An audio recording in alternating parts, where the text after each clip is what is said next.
ay nag-iisip na kumuha ng sarili mong insurance or may nag-aalok na po sa inyo ng insurance? Sa episode na ito, pag-uusapan natin on how to choose the right insurance for you. You need to protect your family. Tinatawag na unexpected event, lalo na kung ikaw ay breadwinner. Shout out sa mga breadwinner. So, bakit ba natin kailangan ng insurance? Two reasons lang. Number one is protection for your family, independence mo, and peace of mind for you. Just in case something happens, at least covered yung pamilya mo, wala ka nang iisipin. And then, kung gusto nyo malaman pa ano ba yung purpose ng insurance, ano yung 3 types ng insurance, at the same time, ano yung mga benefits ng insurance. Ito, kung gusto nyo malaman, panoorin mo tong video na ito. Bayan, may good news ang OVI para sa inyong lahat.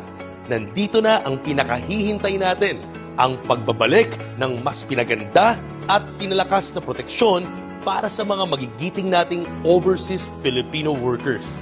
Kabayan, dito sa OVI, we are proud of you. Alam at ramdam namin ang mga sakripisyo ninyo.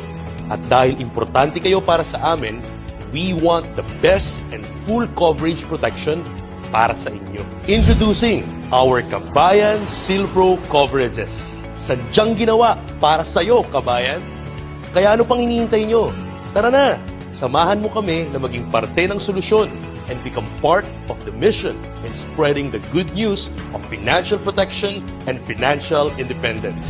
Mabuhay ka, kabayan! Sa mga OFW tulad ko, tandaan mo, ang pera maipapadala yan, pero ang oras at pagmamahal hindi mo yan maipapadala habang may oras ka pa, habang malakas ka pa. Kung may opportunity, sunggaban mo na. Kasi kung nangyari sa akin, mangyayari at mangyayari din sa'yo. Iba pa rin ang buhay pagkasama mo ang pamilya mo.